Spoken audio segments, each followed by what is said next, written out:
Ooh, the Golden Stallion is here for you. And I'll tell you, I got something really, really special here for you. Uh, so, if you weren't able to make PorcFest 2017, I have got your hookup. You're getting this almost near live. Okay, because I gave a mesh network talk during Alt Expo. I have another talk, and that was on June 22nd. I have another talk on June 23rd, which will also get released to the Sovereign Tech patrons only. That I will be giving about privacy in a mobile world and all that, and that'll be in the main pavilion at PorcFest 2017. But this is the talk I gave. This is on mesh networking that I just gave. I mean, as this is getting, you're hearing this like literally just hours after I gave this talk. And I wasn't alone. I was joined by the absolutely, just stunning, amazing Paige Peterson. She, delivered her usual panache. She has a very deep passion for mesh networking in general. And I originally thought it was going to be me and her, and then I thought there was supposed to be somebody else who was going to be on, but they didn't show up. But who did end up coming on to the stage with us to talk about all kinds of wild stuff, because he's really in the thick of it, knee deep. In fact, he was just at Battle Mesh in Europe. That was Ryan Taylor, longtime Sovereign Tech fans would know. Ryan Taylor was on the show, oh man, probably 4 years ago. He was actually on with Paige at the same time that they were on together. It was fantastic. And Ryan Taylor is just one of those top-notch guys. Actually, a fantastic videographer. He did get video of the talk, but I'm not sure when exactly that'll be available. But I will see about making that available for Sovereign Tech patrons as well. If you want to see video for the cover of this episode, I will put in pictures from the from the whole talk. But this is a great talk, and it was so amazingly, Alt Expo was given one of the biggest tents, main tents. Speaking tents for the event, for PorcFest. Alt Expo is kind of this, and you'll hear it in the beginning. Jack Shimek, who runs Alt Expo, and who asked myself and Paige to talk about mesh networking. It wasn't like we had anything like really to bring up and talk about. He's just like, hey, I want to talk about mesh networking. I want people to know what's going on. Could you two? He went to the two people he knows who know their shit. That isn't meant to sound boastful, but anyway, you'll hear him describe why he felt that he had to make Alt Expo and why it's so important. And it's actually the 25th Alt Expo this year, but it's kind of like a conference within a conference, effectively. And it's a really cool idea because it allows for some of the more, shall we say, wilder ideas that exist within Liberty to come out, and in this case, technology. So this is a whole talk about mesh networking, a lot of updates as to what's going on. Again, Ryan Taylor was right in the thick of it with people that are really doing this around the world. So he had interesting things to say. Of course, Paige had her, again, like I said, her usual panache that she just, delivers with, and all the insights, the wonderful insights that she has. And I talk stuff up quite a bit. At the end, there's a Q&A, and for the most part, I tried to repeat the questions because I knew that I was going to be releasing this to you. But anyway, regardless, I hope you find it interesting. The audio quality, so I recorded it with my H1 Zoom, my little guy that I can just kind of fit in my pocket. I set it down on the stage, and I just let it record. So the audio quality, I mean, where would I scale it? I don't know, maybe a 5 out of 10, maybe a 6 out of 10, something like that. But, would you rather not have the audio, or would you, rather have it? So this is, total bonus content here for you on Patreon, but you're getting it, straight to tape, right? Isn't that what they call it when they take a concert and then they release it, like a week later or something? I mean, this is pretty much straight to tape that you're getting it. And like I said, I will do the same for my what is effectively a dark Android talk, but is also but is really about mobile in general, and of course I'll get into laptops as well and whatever, because a lot of it, there's just a lot of cross pollination between those platforms.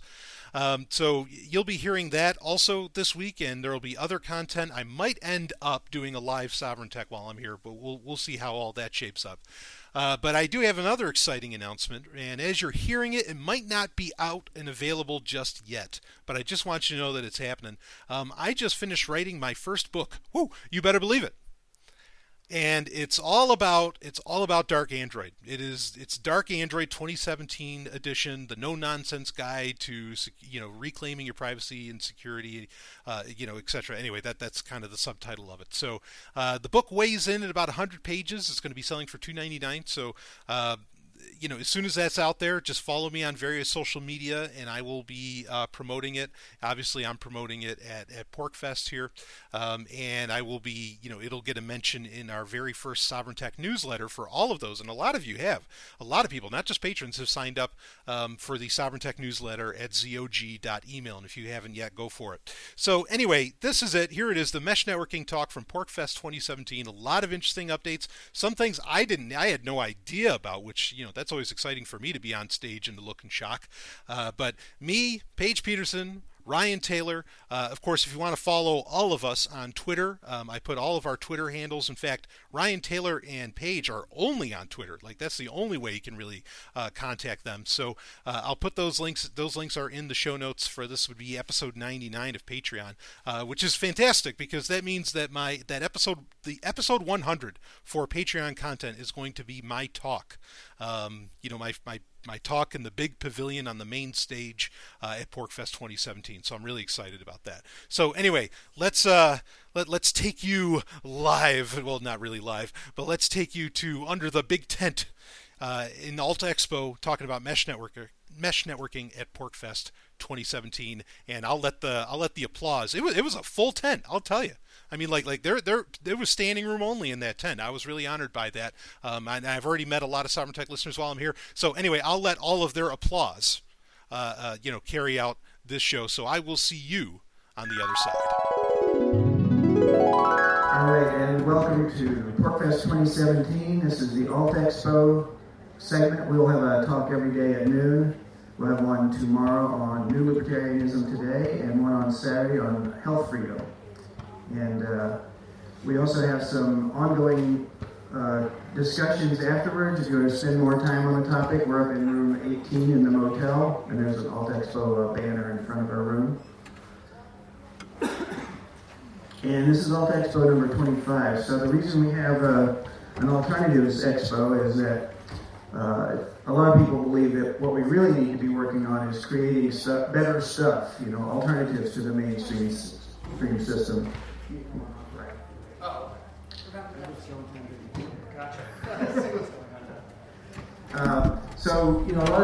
I like to say that for 25 years in the libertarian movement, I used to just yell at the TV and argue with them and all that and complain about things. And all the libertarian meetings I went to is like an hour of complaining about things. So it finally hit me one day, we have to create better stuff. That's the short term, but alternatives.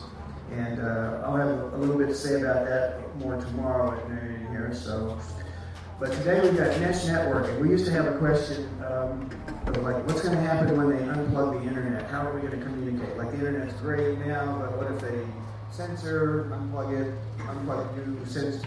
whatever. And with the Snowden revelations, everybody, was concerned that stuff like that was going on, but you would call it conspiracy nuts sometimes if you actually said that. But mesh networking is a solution where we are the internet. And I'll let all these folks elaborate on it more. This is Ryan Taylor. He's been to in Europe, there's a thing called Battle Mesh. And Brian Sovereign has a Sovereign Tech show, and he talks about mesh networking on there. And Paige has actually worked in the mesh networking industry. So I want to turn it over to these guys. Thank you. Thanks, Chad. So that's a pretty fair introduction. Everybody feel introduced with all that. I do a show that is called Sovereign Tech. You can find that at sovereigntech.com. But suffice to say, I'm surrounded by two people that are really knee deep in what we're talking about here with mesh networking, or at least they have been at various points. I think the first thing I want to start off with is talking about what mesh networking isn't, because as I do a tech show, I spend most of my life reading a lot of tech news, so you don't have to, because it's really, there's a lot of crap to get through. And you'll see the term mesh networking come up a lot these days. But there's an inherent problem with that, is that when you see a lot of companies, say IBM, or some others mention mesh networking, usually they're not talking about kind of like what Jack just mentioned about having alternative systems, alternatives to the internets, or to, and I mean internets with an actual plural. Usually what they're talking about is connecting to IoT. Does everybody here know what IoT is? Raise your hand. A lot of people know what IoT is. I hope none of you bought into it. If you did, you can kindly leave. I'm kidding. But IoT is the Internet of Things, or what I call the Internet of Targets, or Internet of Things to be hacked. It is really, in fact, does everybody remember October 21st last year? Does anybody remember what happened? I call that, or go ahead, Paige. Well, I was just going to say, too many things happen in technology, so that's you true. might want to just recap. I'll recap this quickly. You got it. So this was what I call the day the internet died. It was because of IoT, because there were millions and millions of new devices, all with IP addresses that connect to the internet, and because they were all turned into a giant botnet that was DDoSing Amazon Web Services and Amazon servers in general, which a lot of people may not realize. Amazon powers through their servers about 80% of the internet. And so this huge botnet was going at, was DDoSing, just overflowing Amazon servers and shutting everything down. Certainly a great case for mesh networking. But the problem is that, again, most of the time you hear about mesh networking in the news, they're actually referencing using it for these Internet of Targets, Internet of Things, to be interconnected independently. And so be careful. I mean, it may seem like when you're reading the news that when you hear about, they're talking about mesh networking, this is happening. They're not usually talking about it in the way that we're going to be talking about here. But there are exciting, real developments happening as far as mesh networking that would allow us to either circumvent or survive situations like happened on October 21st, where people couldn't access Gmail, they couldn't use Skype, a whole slew of problems. I mean, really, the internet was down for a huge chunk of the world. And so that's just, again, one of the reasons that this is so important to talk about. So you will hear, there are, when you hear this tech news about mesh networking, often they'll talk about, various protocols like Weave. You'll find out, Google's new router has mesh networking and all that. Again, that's not the kind of mesh networking we're really talking about here. Though some of the new developments, I think, certainly are out there. Ryan, you were at Battle Mesh. And if you want to tell people just a little bit about what Battle Mesh is exactly, and then maybe bring up some of the technologies that are coming to fore. But Paige, do you have, actually, before I get to Ryan, do you have, why do you think mesh networking is so important? I mean, you've been really passionate about this for years. You've worked in the industry. What makes mesh networking important to you, to having these alternative infrastructures of interconnectivity? Well, I think it's pretty simple. That mesh networking and why we need mesh networking kind of mimics the reason why we need alternative infrastructure for everything else. So ISPs basically control access to the internet or other computers around the world. And a lot of communities are dependent on a single ISP, or maybe they have two to choose from. So in the end, it comes down to being able to not depend on these centralized corporations that are, extremely dependent on the government and very involved and back and forth, one of the strongest relationships. And also it's also honestly more efficient in a lot of situations. So maybe a mesh network isn't the most efficient thing if you're trying to communicate with someone across the world, but if you're trying to communicate with someone in your town, then it makes a lot more sense to, hop through a couple of devices, a couple of routers that are in your town and communicate maybe with a server that's hosted in your town versus going all the way to Google and then back to the person that you're sharing with a document with or something like that. So it's just, it's a lot more efficient for kind of local communities, and it's more resilient for the more global situation. Yeah, absolutely. I mean, Ryan, if you want to share any thoughts like that, but then also Battle Mesh and what's happening there. Yeah, for sure. So I definitely agree with what Paige is saying about the need for these networks. We all agree with Paige. Of course, every time. And right now there's a lot of development going on with open source hardware and open source software to make sure that this stuff is available to research and build by the communities that are building the networks. This includes things like TV whitespace communication, which allows very low bandwidth, long distance through trees and things. And then on the flip side of that, there's optic communication to use lasers where you have line of sight so that you can bridge streets and rivers in urban areas. And then, so one example that I really like, LibreMesh, is a software that you can install on your routers that makes them mesh very easily. Paige and I had the opportunity to do a workshop in Spain with that. Okay, so question on that. Now, this can run on any router. Are there very specific models that are required for it? Because one of the things we know is that router firmware, router software, is being locked down pretty much by the government. I mean, by a whole little corporate setup, which is really dastardly. But I mean, so what hardware is required to run this? And then you can tell me more about it. Well, they have a list of different, like for the firmware. So you basically go to the LibreMesh website and they'll have a list of the different routers that it works on. And you download the one that's built just for that router. Are they typically like older routers? Yeah, because of this FCC lockdown, which now the European Union is also following up with their own regulations, to essentially what these regulations are doing is telling the router manufacturers that you can't sell certain features on your router, things like being able to put your own firmware on there, being able to use certain radio frequencies, and of course it's for your own protection. Okay, so you have LibreMesh, which allows you to pretty much, I guess in summary, you can take a router, put the software on there, and then everybody in a certain range, certain area could all connect to this, and then you have like your own little internet, right? Yeah, and then you can make those little community internets talk to each other, and then you can do local services like message boards, locally hosted Wikipedia, so you don't have to access the big bad internet to get to these sources. Yeah, I think mesh networking is really good for localizing information. Like a lot of information doesn't really even need to go too far, especially if it's like, a local map of your town or something like that. Maybe other people will want to visit that for other reasons, but the main resource will be for that community. So it makes a lot of sense to just host things and not use the global internet and not host things, across the world that most of the people are going to be accessing are within one region.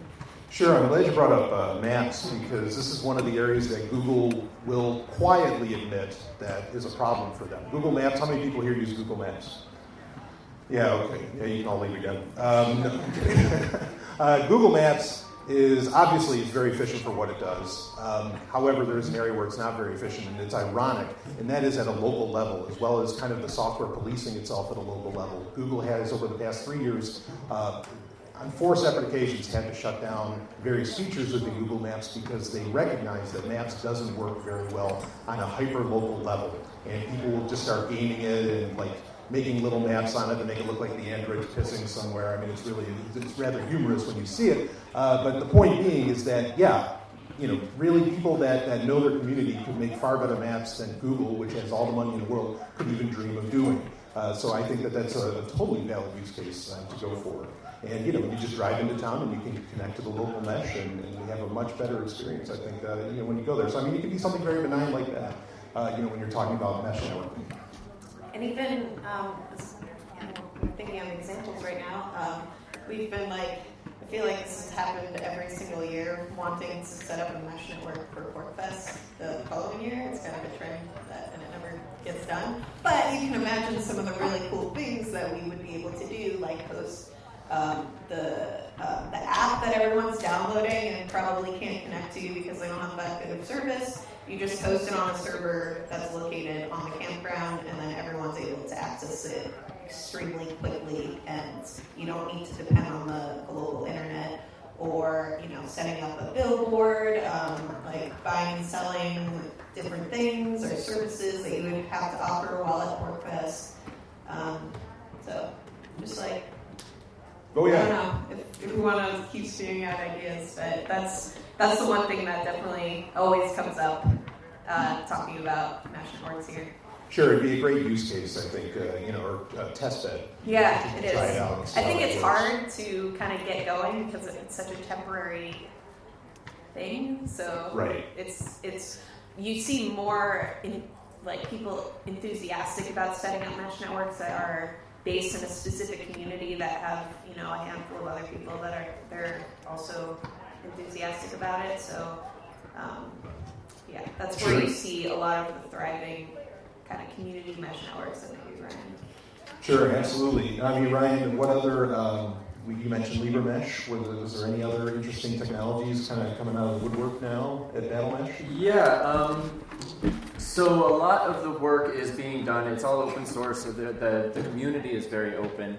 So a lot of these projects don't focus on the incentivization of the nodes, on paying people for running their nodes and things like that. But now there is more talk happening just at this last BattleMesh about how we can use cryptocurrencies to essentially monetize your bandwidth, especially if you have a connection to an internet service provider. Then you can split off 20% and make that available to the network and get paid some micropayments. Right. I remember the Tor project was kind of trying. Well, I don't know how official it was, but they were trying to. What is it? I don't think it was official. Yeah, it wasn't official, but there was the idea of Tor coin, right? Yeah, it's not official. I think they actually said we're not affiliated with Yeah. That's not really their style, but that was an idea to incentivize people to set up, Tor exit nodes and whatever else, and use Tor in general.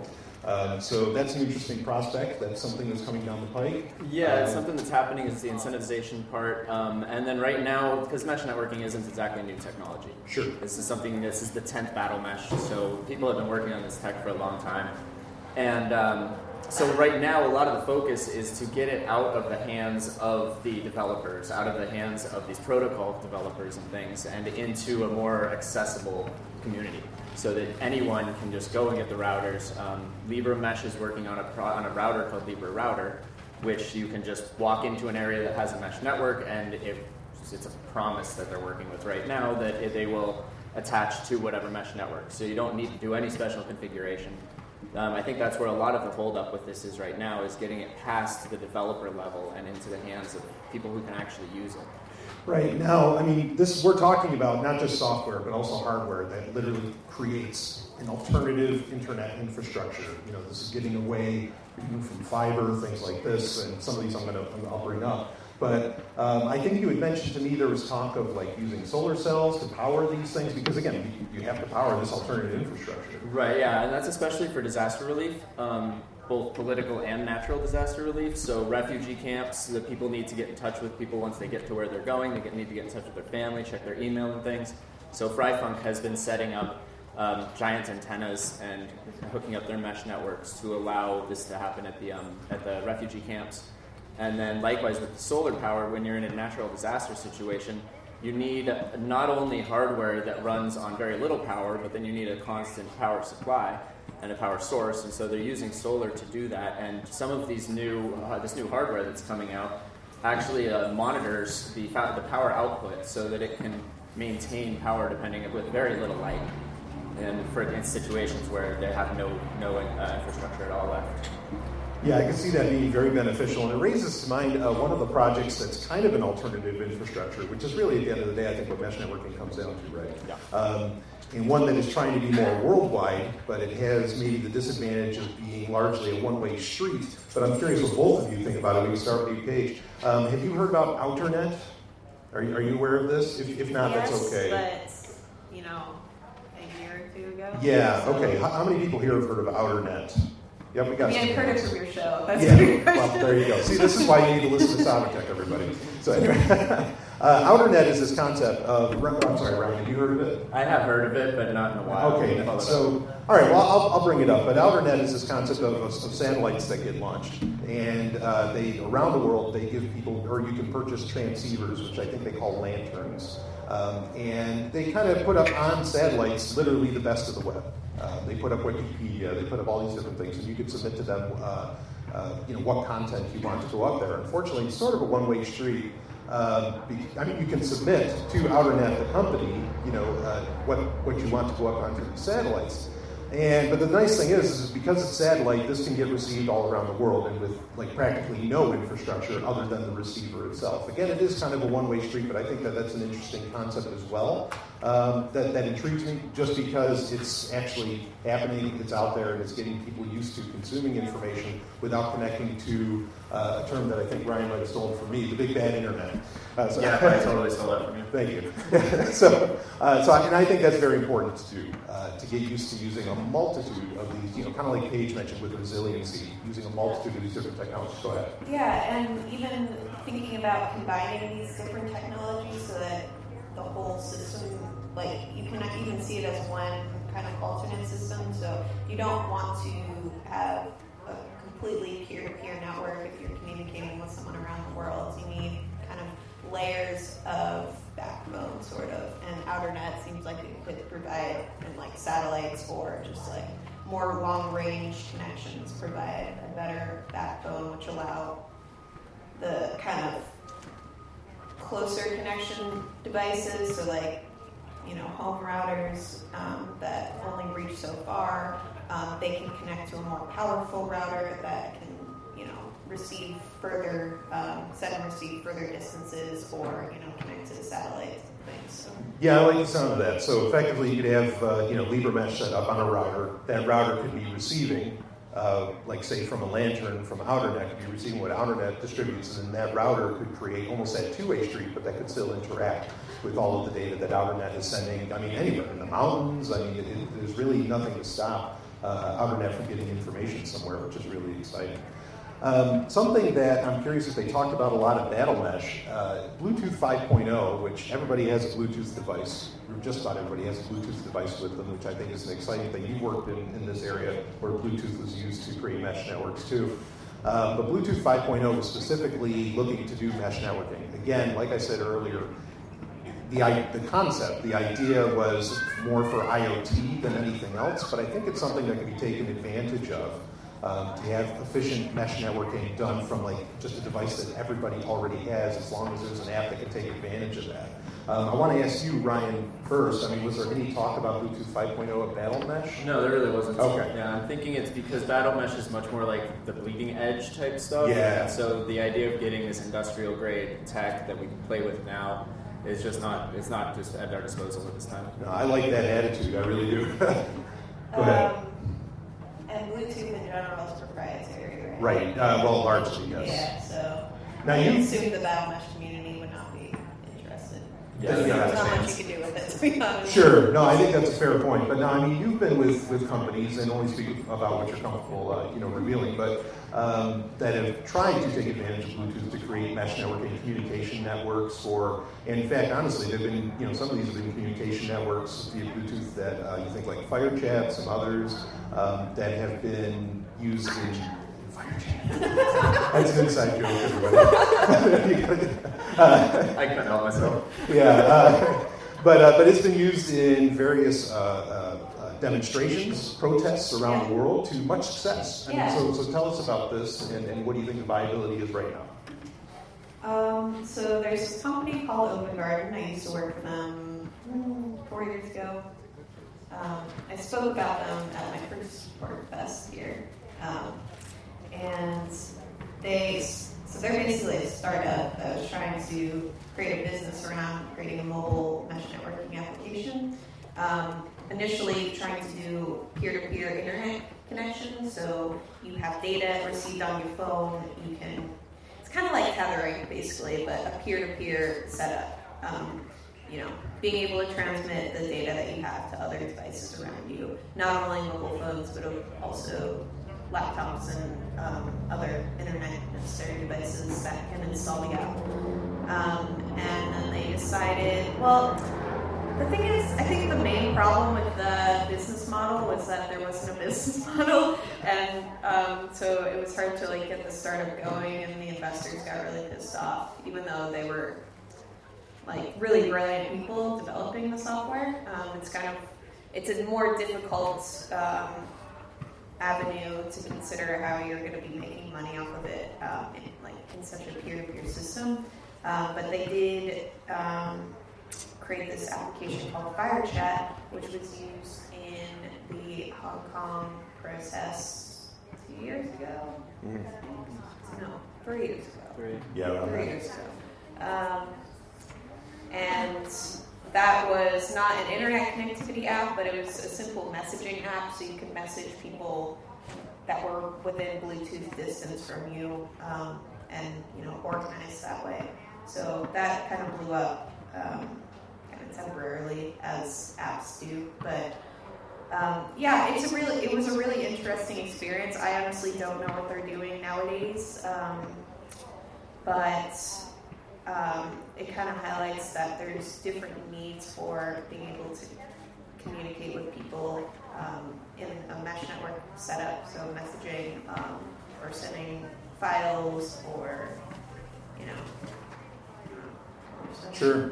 Yeah, I mean, I do know, I think this would have been around 2015, kind of the last claims of what FireChat, as a technology, as an app, was trying to do. The claim was that they were going to try and make mobile providers, Verizon, AT&T, whoever else, those government organizations, yes, they are.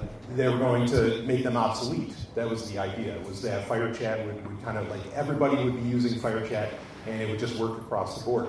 And I get the sense, knowing what I know of the technology, I think that this sort of idea really is possible. In fact, I theorized for a long time that Apple has really been trying to do this themselves, to become their own little mobile provider, because they have, within iPhones, they have what's called the multi-peer connectivity framework, which is their own little proprietary protocol, and of course we don't like proprietary, but this protocol could effectively connect every iPhone to every other iPhone around the world, and also in recent updates to Mac OS on the desktop.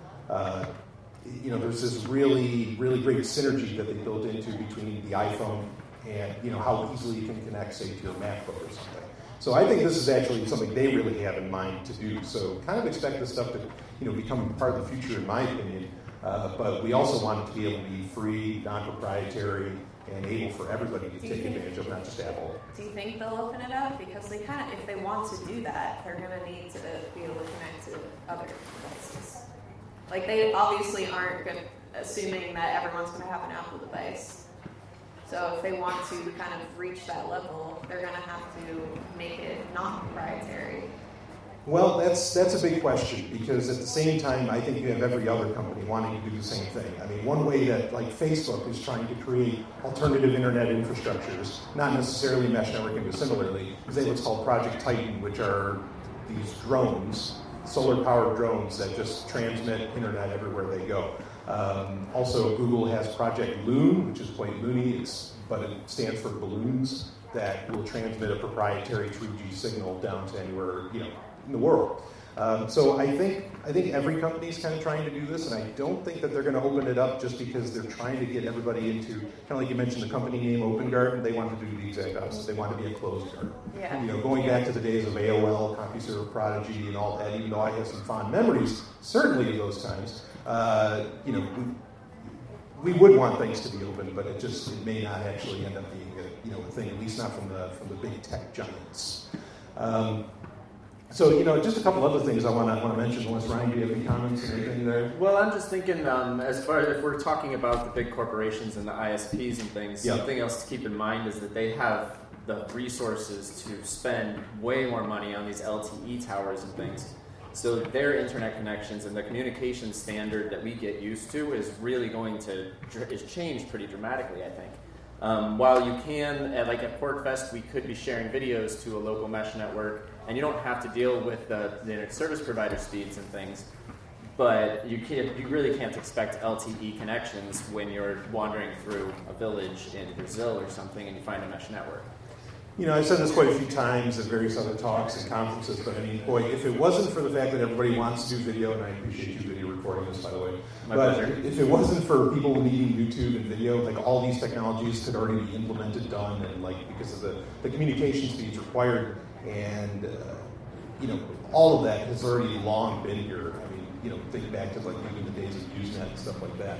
But people need their video, so this stuff's getting figured out at places like BattleMesh and elsewhere. I do want to mention some of the interesting alternative infrastructure technologies. Again, we're not just using fiber, maybe not even the traditional router that you can think of.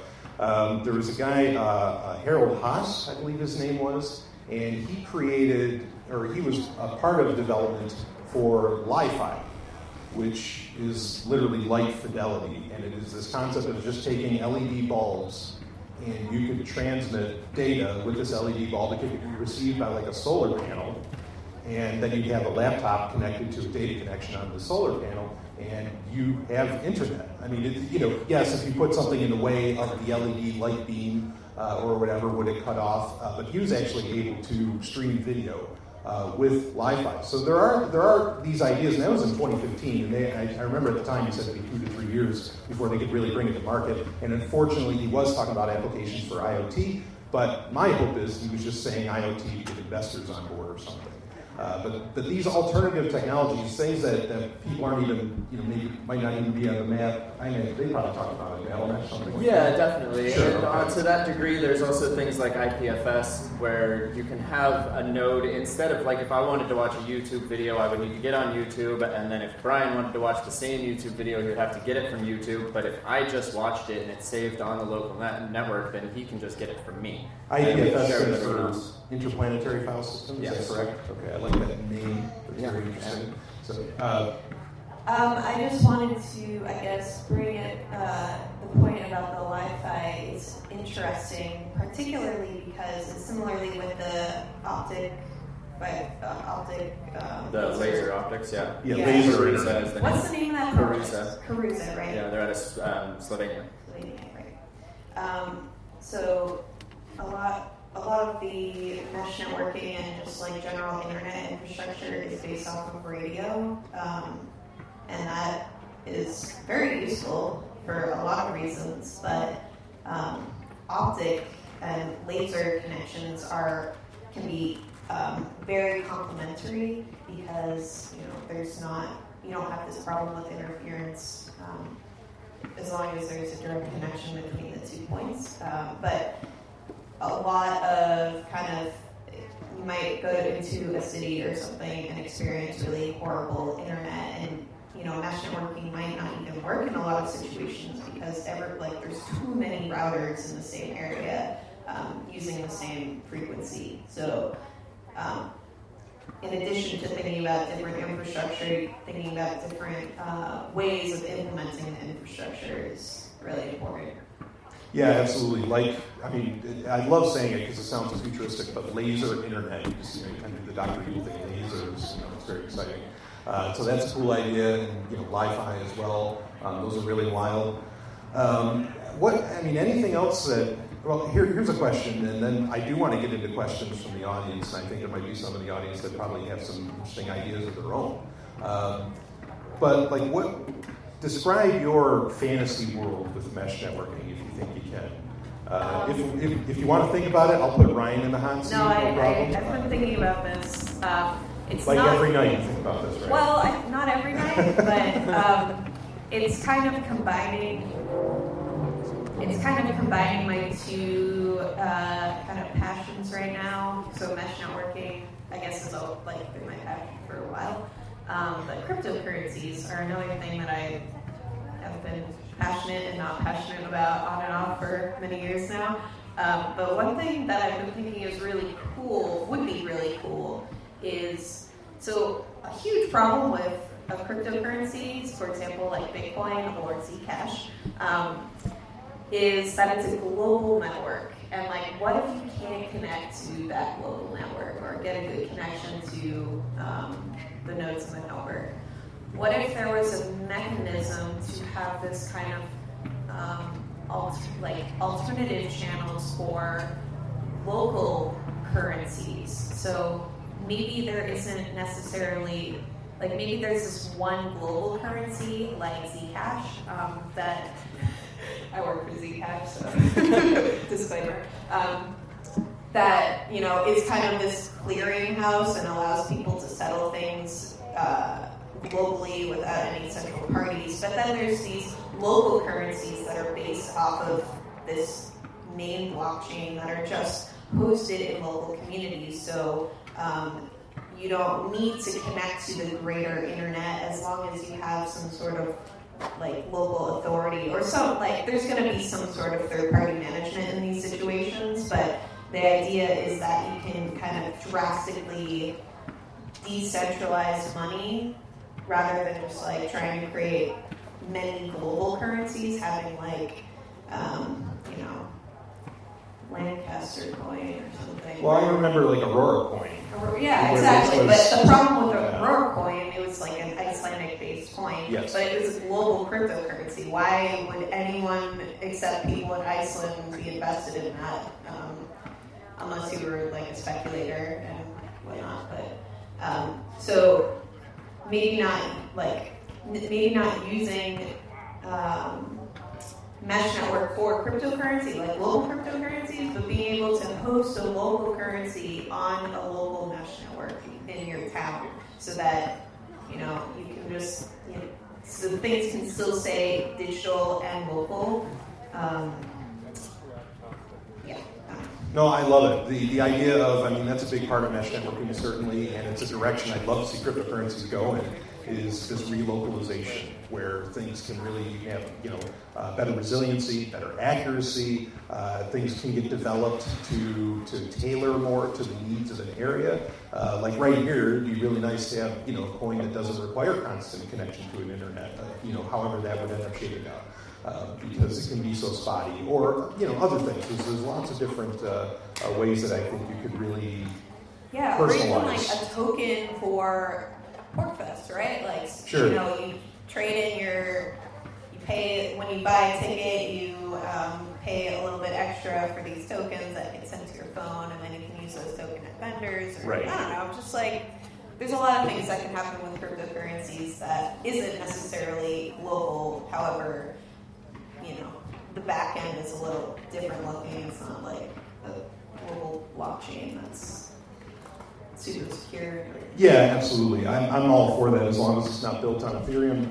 Ryan Taylor, and I mean that. Ryan, what do you got? Tell us your wildest stories. Okay, I'm going to go to Fantasyland. Yeah, all right. It's another project that I just found out about in Argentina, and the name is escaping me at the moment. But they're using balloons, that they're creating these balloons or renting from nautical companies to get mesh networks or to get internet access out to sea. And they're going like 50 kilometers out and getting a really solid connection with these. So then you can daisy chain those together and then have a man-made floating island with tree houses and have the network going there. You can have your own currency. I would imagine proof of stake would probably be more secure than doing a proof of work in that sort of environment. Yeah, again, this is an area where, because it's localized, you could try out different proofs, different technologies, what works best for the use case. Yeah. So I think that that would be kind of my Fantasyland network, is to be able to spread out to sea and allow people to just start creating their sovereign communities wherever. Under sea. Yeah. Now, there you go. Paige wrap action. Yeah. All right, so we'll come up with open source submarines. I like this, but no, I think what you're raising is a great point. I mean, when you think of a lot of the projects that are actually looking to maybe find freedom in their life by going out to sea. I mean, there's quite a few of these, or people just trying to get business done to get away from local regulations and whatever, so that they can more efficiently create startups that can maybe create a lot of what we're talking about. Oh yeah, having internet solutions and incentivization, cryptocurrency solutions for that, I think that's a fantastic idea. So my fantasies, are kind of, they put big X's on the rating for them, so I'm not going to go into those here. But I think what they had to say were fantastic, so I'll spare mine. I'd love to. We do have time for questions, I assume. I would love to get into questions because I imagine, how many people have a question? Let me just so I can gauge. Okay, got a few people. So good. So I think we can. If anyone else has anything else to say, let's open it up. Let's open it up. And then, of course, at the end of the questions, I'll let you know how you can follow all three of us, and I recommend following all three of us. In fact, if you've never opened a Twitter account before, this is the first three people you want to follow, trust me. So anyway, all right, let's get the questions. We can start, and I'll repeat the question back so we don't have to bring microphones or anything up to you. But yes, please, right there. Sorry, right here.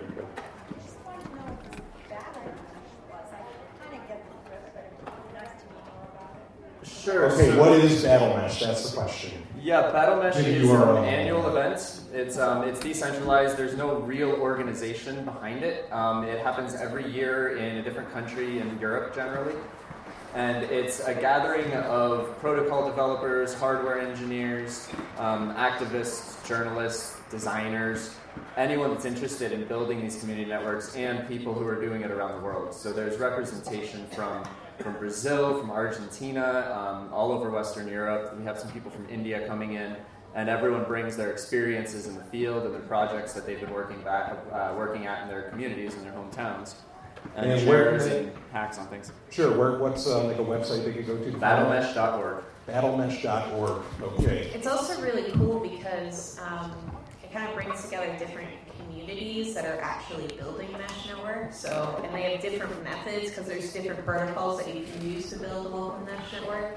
So, the Battle Mesh is essentially, I don't know if they did it this year, but when I went, they actually battled the different routing protocols against each other to see which one would route packets faster and be more efficient in the general routing. Various tests, I forget specifically what they were, but it's a kind of a way to come to get like these communities that are attempting to implement these things in their local areas to come together and compare notes and help each other improve, because it is like a lot of the mesh networking enthusiasm is based in these communities. So you find that there's like quite frankly, there aren't many in the United States, but there's a ton in Europe.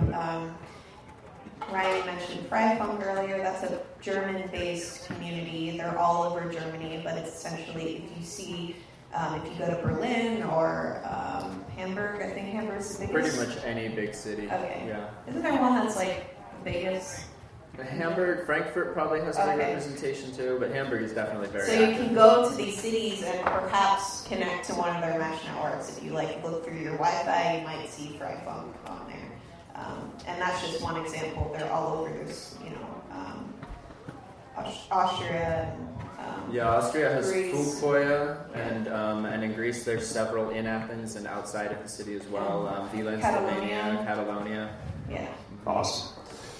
All right, let's see. Man in black in the back. Go for it. So having the means of having local mesh networks is all fine and good, but that's not worth anything if nothing is self-hosted by these local communities. And it seems that the pervasive trend to cloud computing is having people ditch more and more hardware. Like, who even has an always-on desktop computer? So what can we do if we are to create mesh networks? What do we do to re-incentivize people into having actual hardware within their homes? Well, that's okay. So the question is that, all right, we want to do mesh networking, but we got to have the hardware. We got to have multi-terabyte hard drives. Is that kind of what the hosting to be able to even power this, to have these mini internets all around the world and all that? It's a very salient point. And in fact, cloud computing, I personally feel, has been a real problem because it has held back development on localized technologies, even the future development of USB and other things. I mean, fortunately, we ended up with USB-C, but that's only because it had been worked on years before cloud computing became a thing. I'll tell you a story, and this is kind of one of the ways I think to get people on board with this stuff, is Amazon Cloud Drive. Just 2 weeks ago, they were offering for $60 a year, they were offering unlimited storage of whatever you wanted to put up there. Why wouldn't you pay for that? That's amazing. You never have to buy another hard drive again. You're just going to pay $60 a month to give Amazon everything, and you can pull it down easy enough whenever you need to. They killed that entire ability of unlimited cloud drive, and now you're limited more or less to 1 terabyte. Microsoft 2 years ago did the same thing with what's called OneDrive Gate, where they were offering to Office 365 subscribers, and actually 5 people that you want to share it with, if you have the one subscription, you get unlimited storage of cloud storage of whatever you want. It was only $9.95 a month, and you got versions of Office. I mean, from a conventional consumer perspective, it's a great deal. Why wouldn't you jump on board with that? Well, inside of a year, not even, they said, okay, no, we're canceling that. We're not going to offer you unlimited storage. And it's not like they just stopped offering, because before they offered unlimited storage, they were offering you 5 terabytes per account. They took it all the way down to 1 terabyte, and no matter what, you could not go past that 1 terabyte amount. So people need to be told and informed, guess what, the cloud's kind of a lie, or at least the cloud by these big corporations, because And I said this recently on my show, Sovereign Tech. I mean, what Amazon giveth, Amazon taketh away. What Microsoft giveth, Microsoft taketh away. You don't want to rely on these big companies, and we have evidence enough in the past few years to just kind of like let people know. Look, no, jump on board with local hardware and host your own clouds. There's great projects like Sandstorm.io. There's Synology, which is not open source. Sandstorm.io is, but then there's Synology has NAS, which is Network Area Storage. Very easy to set up, and you could do like everything you could imagine on Google Drive. You could do it right with Synology's own apps on your iOS device or your Android device, hopefully. And I mean, and you have total control of it. So I agree, it's a problem. We got to re-incentivize people to get this local, to get local hardware, more powerful hardware, have it in their home, and all this. But I think when these stories come out where these tech giants are just taking features away completely from stuff that you were paying for already, and they even claim that you're abusing it, which is crazy because if a company tells you it's unlimited and you start storing 70 terabytes up there, that's not abuse. They told you it was unlimited. I mean, it's insane for them to say that. So I think you're right. That's the direction to go. But I think the only thing we do is just educate people on how this is the only way they're really going to ever have control of their data. Paige, did you have something to say on that? Yeah, because hosting data can kind of happen at multiple levels, so you don't even really need to think about hosting your own data or like every person having a server that they're hosting things for other people in their community. You can even imagine like maybe a few people coming together and like having a community space where they host a server for a local community, or your walk or something has a server where everyone's kind of like pitching in to make sure that server is synced up. So I think the kind of radical decentralization where literally everyone has a server is probably not going to pan out. So a more practical way to imagine it is setting these things up in a local sense, like maybe even your local library, even though people might have feelings about state-sponsored or city-sponsored services like that. There's still a good resource for potentially just like using them while they're here. Yeah, well, I mean, you can even set up privatized, versions of that. You could, but the library's already there. Yeah. So, and they have, they have a lot of the infrastructure. They have internet connections already. They might be they're already kind of community focused, so you might have an easy time of like using that infrastructure that's there for your benefit. Well, and they do have some extra protections as well. Libraries do, right? What's the librarian project? Library Freedom. The Library Freedom Project, where yes. they take advantage of the fact that the libraries they don't need to disclose their user information. Yeah, which they actually get subpoenaed. Right, and libraries are actually taking up that charge. In fact, right in New Hampshire, one of the local libraries, and I can tell you, it's a very small library, was running a Tor node, and they were told by the DHS to turn it off, and they said, "Screw you, we'll keep it running," and they won. And these are also, I know, the librarians. I mean, they're not like participants of the Free State Project or anything. These are people that just kind of get it.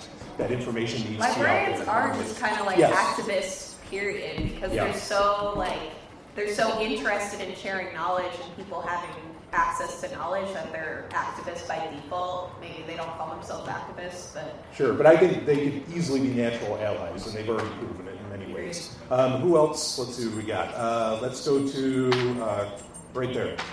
Are there any global efforts towards standard setting for networks, or is it still sort of very fragmented?